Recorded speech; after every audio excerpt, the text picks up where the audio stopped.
All right, let's try it.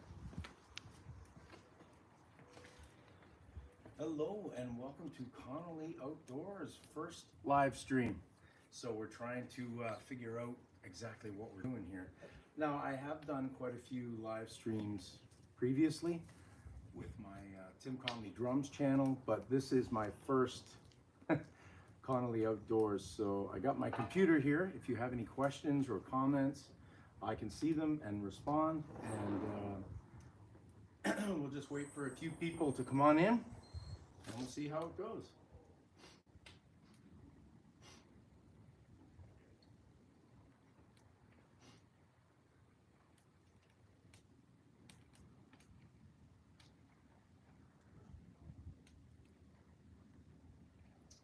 Okay, there we go. Now we're in business. Like I said, sometimes you got to figure these things out. So I got my Solo Stove Ranger going here. It's a little chilly outside. It was really nice today, but I decided to have a fire and come out and just talk to you guys a little bit and say hello and just talk about a few things and let you know this is my first live stream, and hopefully it's the first of many. I got to turn the volume down here though because I can hear myself a little bit, and I know that's a no-no on the live stream. You don't want to hear yourself. So there we go. So like I said, any questions, comments? We'll let a few people get settled in here. Hopefully I get a few people that want to say hello. I got a bunch of new subscribers on the channel, and I want to thank them first off about oh geez, I don't know, maybe like 100 new subscribers. So that's absolutely fantastic. So I really want to thank those people for taking the time to subscribe and interested in what Liam and I do on this channel. So this Solo Stove is freaking awesome. This is the Ranger. So this is the smallest of the three that they make. They also make a Mesa version, which is like a tabletop. I'm not particularly interested in that, but there's the Ranger, the Bonfire, and the Yukon. Now, somebody did tell me that they actually make one bigger than the Yukon, but I haven't seen it personally. But I did hear that there's one bigger than the Yukon, so that's pretty interesting because the Yukon is quite large. Like I said, this is the Ranger, the smallest, but I'm thinking about picking up a Bonfire down the road at some point. It's not cheap, but this is the smokeless fire pit, and it creates beautiful flame, beautiful fire, and not a lot of smoke. Right now there's a little bit of smoke, but I know why. It's because the wood that I put in there, while it's a hard wood, it's damp. So anytime you have moisture, you're gonna have smoke. So I also want to thank Steve Wallace for commenting on my latest video, my tribute video to Crazy Neighbor, and to him. Steve, you guys mean so much to me, and if you do get a chance to watch this, you're probably not tuning in, but if you get a chance to watch this at some point, just want to let you know, thanks very much for your comment. It meant the world to me, and Liam and I were both excited about the comment, and I'm glad that you watched the whole video. That's really awesome. That means a lot to me. I watch a lot of your videos, that's for sure. Almost daily. Whenever I get a chance and I like to relax, I always watch a nice Steve video. So, that fire is beautiful. So, I don't have a lot of people on here right now, but okay, thanks Liam. Liam letting me know that the sound is good. Good. I had to do the live stream vertically. I prefer to film everything and do everything horizontally because you get a bigger, wider picture, but I had to do it vertically, and I had to take my microphone out that I had in the camera. Now I do have another mic that I could have used, but the live stream had already started, and I just thought, once it starts, you gotta go. I didn't feel like running downstairs and getting my other microphone, so here we are. Liam, thank you very much for letting me know that the audio sounds good, because it's a little bit windy out here tonight. Not too bad, a little bit. It's about I don't know, maybe 3 4 degrees right now, so it's not too bad. It did get up to a nice balmy 13 or 14. It's supposed to go up to 21 Celsius by the weekend, which is really quite warm. And I think Wednesday it's going to be like 15 or 16. So now that April's here and spring has finally sprung, we're starting to get some decent weather. So just give you guys an update as to what's going on. Liam and I, our winter camping season sadly is over. Now, most people, winter over sadness, they usually don't go together. But we loved that winter camping. That was our first year of him and I winter camping. To be totally honest, it was also my first winter camping. I've camped my entire life since I was about 5 years old, but I never winter camped. And it was Steve, as I mentioned in my last video, it was Steve that prompted me to um, get out and winter camp. So I gotta thank Steve again for getting us out, because we really loved it. We loved the stove and, you know, just the whole atmosphere of the winter camp. Once you get past the cold weather, because it is hard setting up and tearing down in the cold. That part is not easy. But once you're in there, you got your fire going, you got your cot set up, you're in your sleeping bag, you're relaxing. It was heaven. I really, really enjoyed those winter camps. So with the winter camping done, now we revert back to what is, well, spring camping. Still going to be possibly a little bit chilly. We're going to be going out at the end of this month. Possibly a little bit chilly, but not too bad. Nothing compared to what we went through in the winter. So the hot tent has been put away, and we're going to bring out the 3-season, you know, what would be considered more of a normal tent to carry on the camping. And we basically have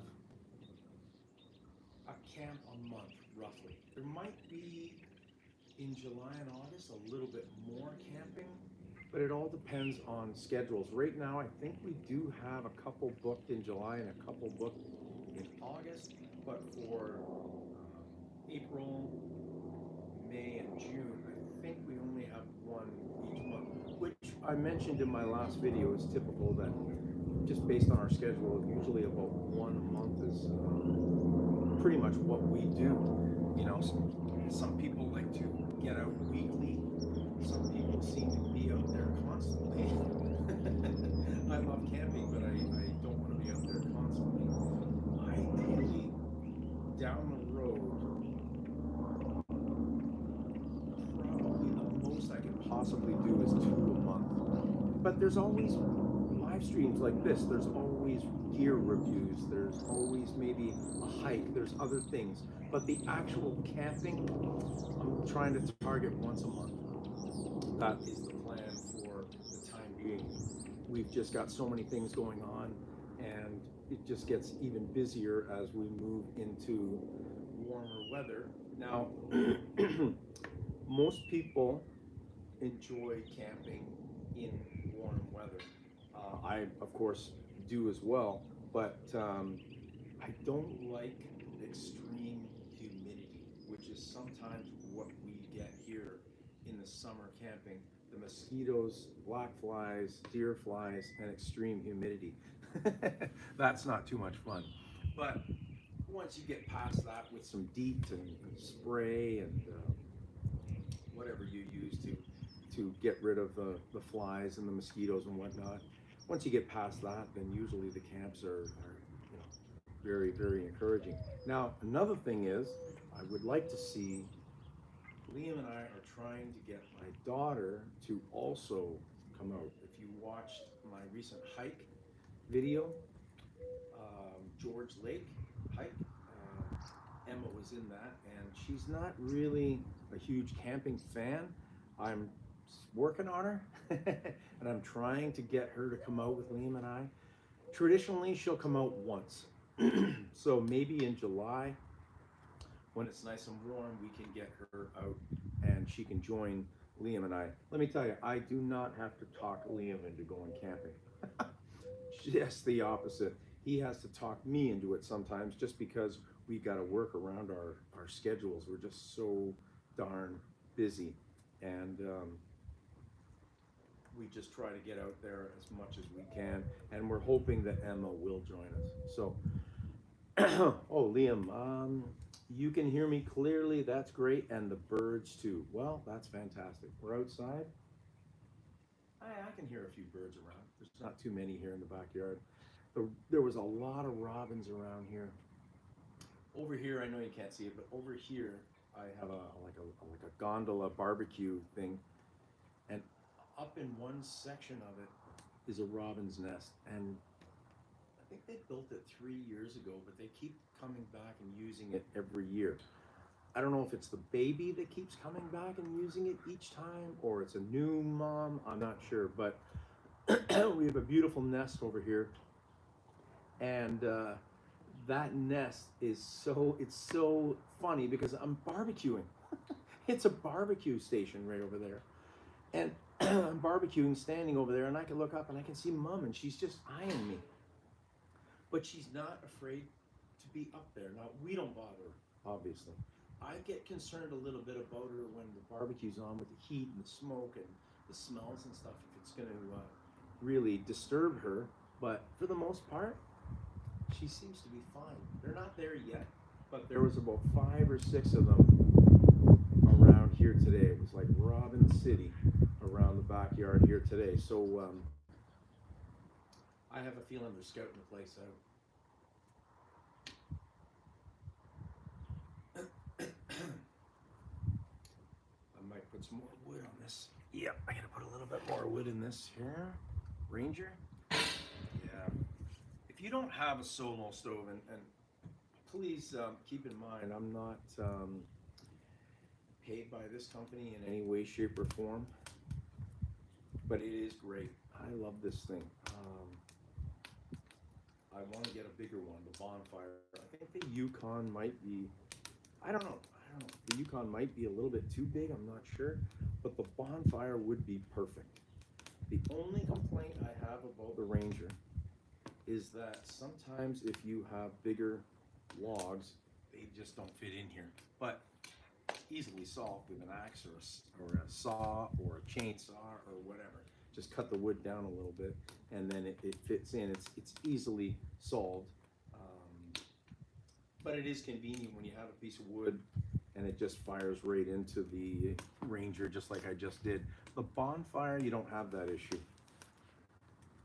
Even standard size cut logs, if they're pre-cut for you, they fit in. And then of course, if you're cutting them yourself, you can just cut them to whatever size you want that you want to put in the Bonfire. And the Yukon, it doesn't matter. You can fit anything in a Yukon. The thing is quite large. I don't know the dimensions off the top of my head, but I know the Yukon is quite large.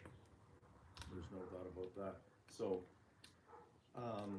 you can't go wrong with this Bonfire, or sorry, this Ranger, Bonfire, Yukon, any of the solo stoves.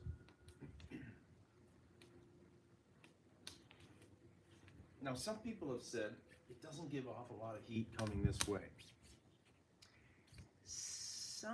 In some ways, that is correct. That's why there's a heat deflector that you can buy. But the only thing is I find all the accessories for the solo stove, while they're really cool, they're not cheap.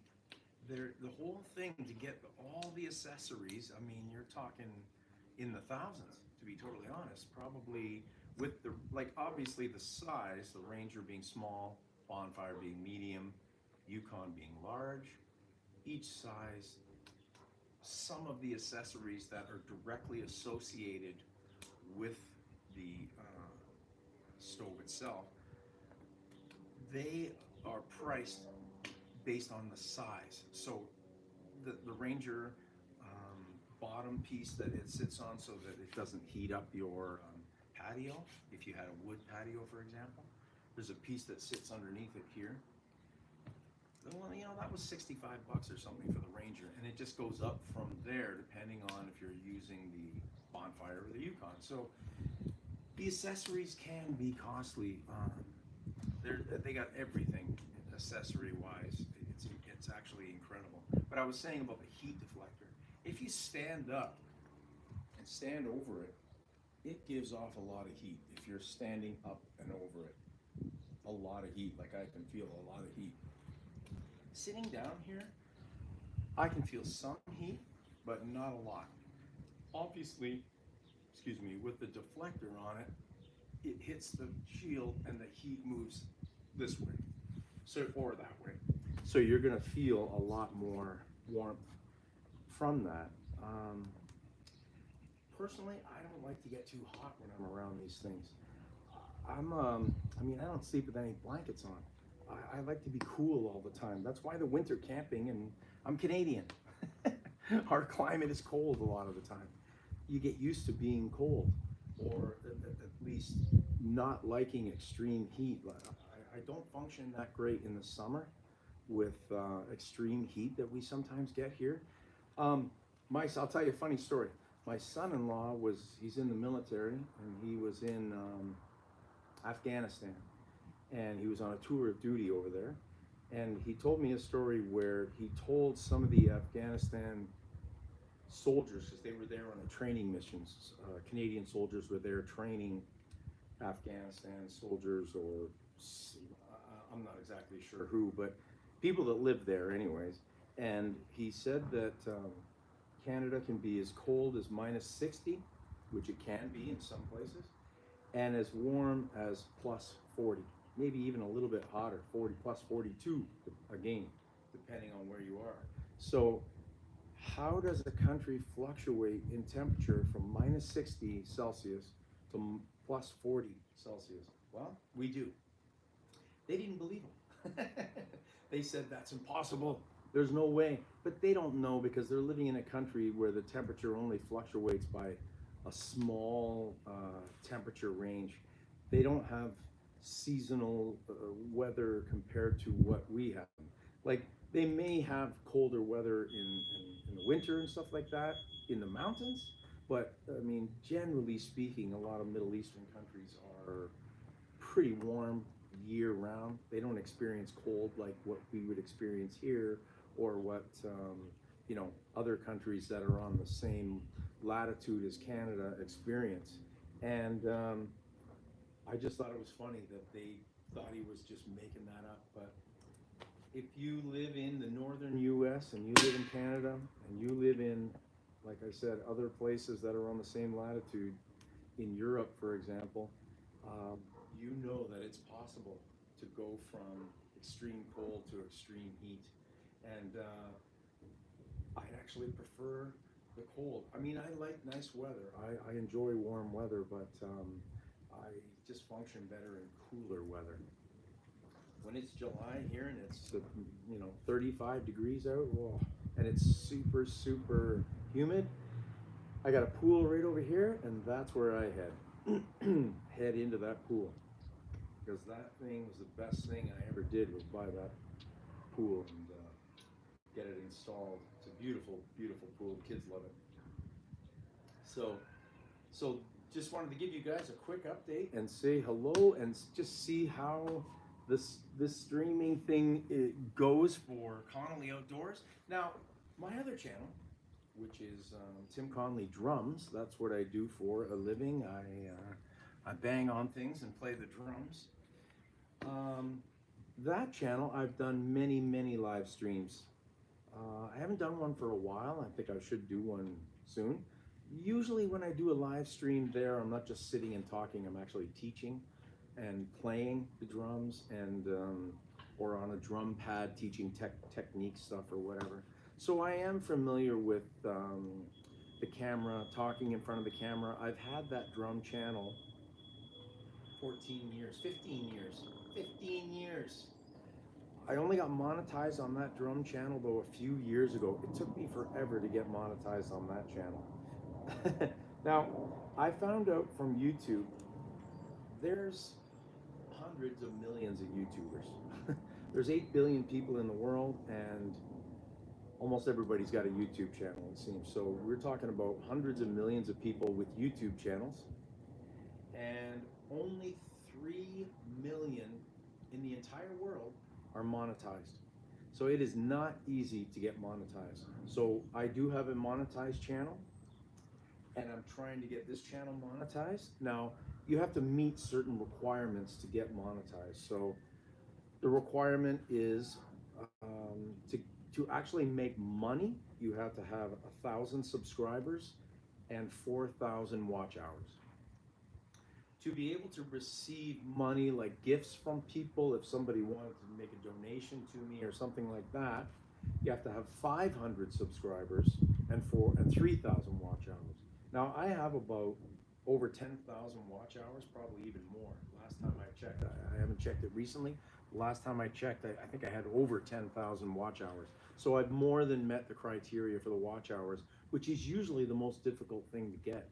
But for this channel, thanks to great people out there like yourselves watching my channel, I've reached the watch hours, and now I just have to get the subscribers. So I think I'm at 364, 365, something like that.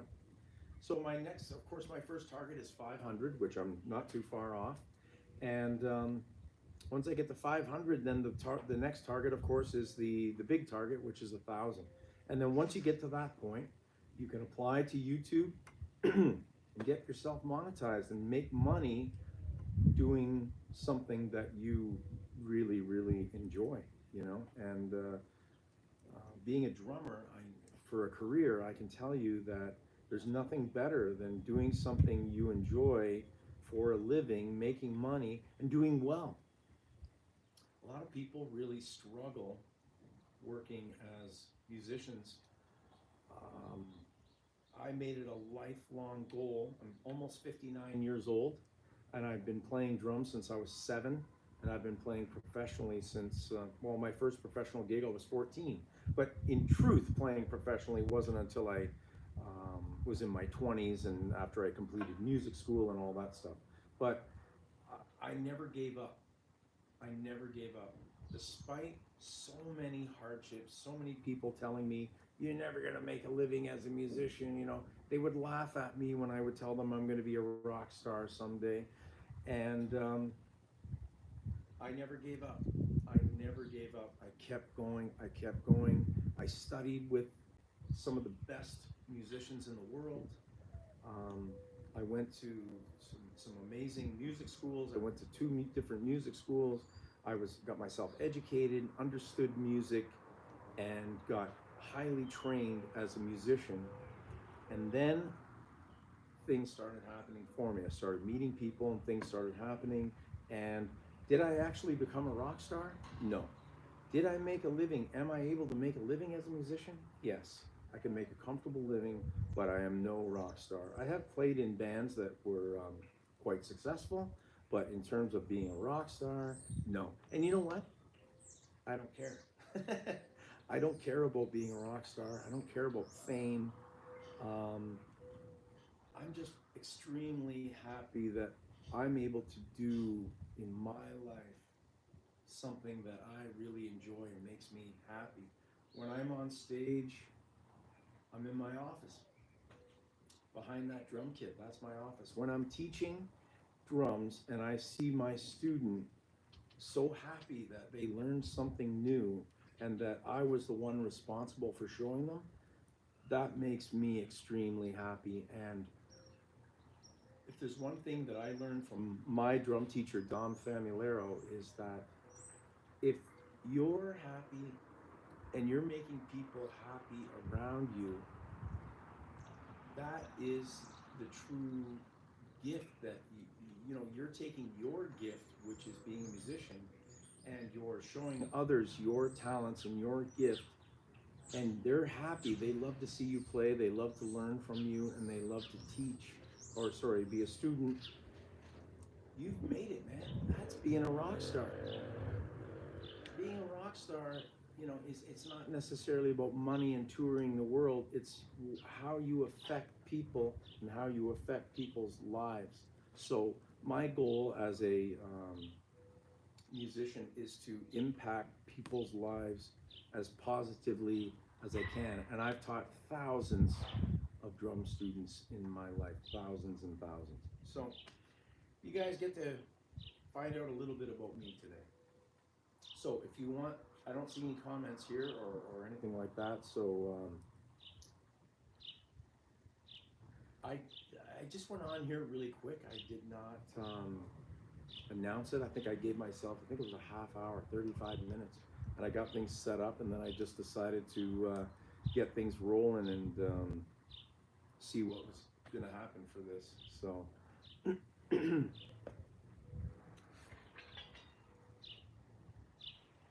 been talking the whole time, and it would be awesome if I could get a couple questions here.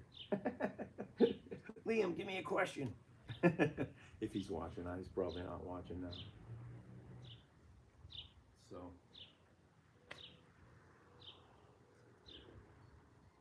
let's maybe we'll just check this fire out for a moment.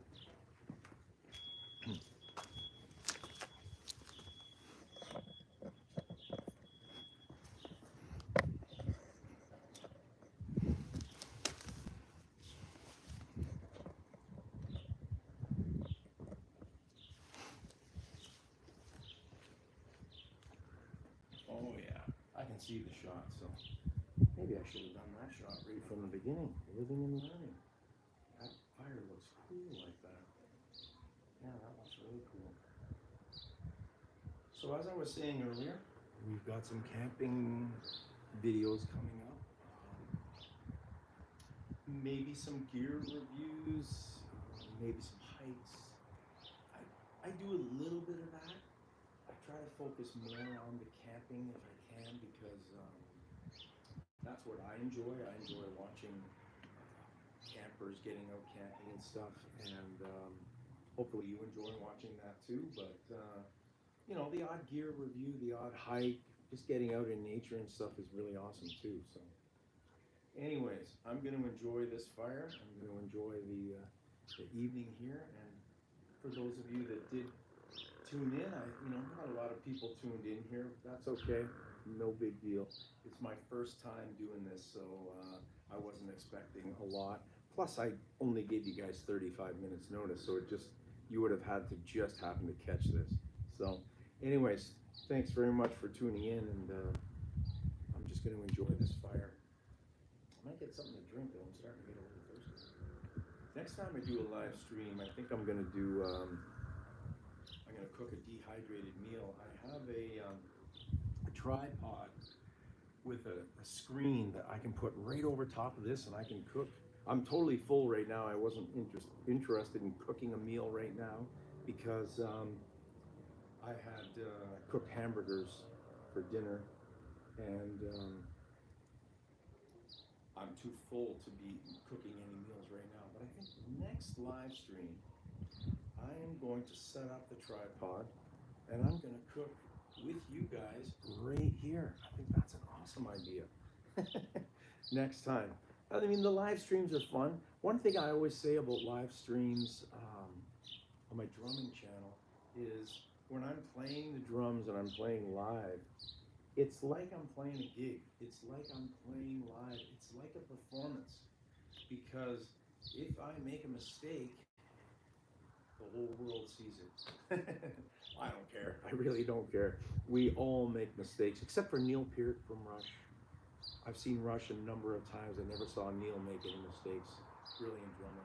Rest in peace, Neil. And rest in peace,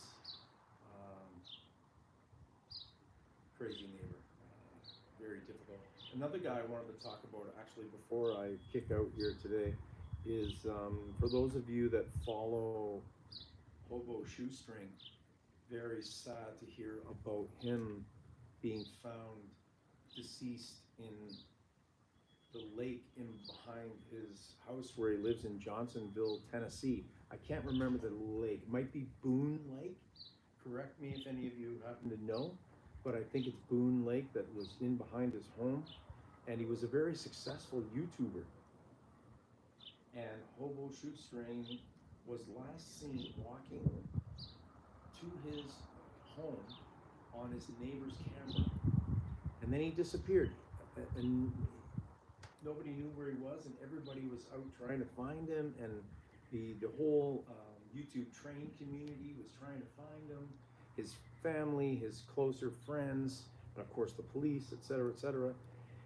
And then I think 2 days ago he was discovered by a fisherman, and then the police came and a dive team took him out, and it was confirmed that it was hobo shoestring. So really sad to hear about that. I was subscribed and I used to watch Hobo. Now, if you watched his channel, or if you want to go and check his channel out after me talking about it, obviously he's a train guy. He would hop on trains and go around the U.S. in various trains, which is a dangerous thing to do. But the guy did well. He had a very successful YouTube channel, so I'm not going to put him down for his niche. But it is dangerous hopping on moving trains. But anyways, he developed a large following, and he was very popular in that train hopping niche on YouTube. So, the guy was an incredible, successful YouTuber, and sad to see that he is gone. I don't know, like I said, I don't know if any of you guys watch him, but maybe after seeing this live stream, you can go and check him out. So, rest in peace, Hobo Shoestring. All right. Well, like I said earlier, I'm not getting a lot of I'm not getting a lot of action here, but that's okay.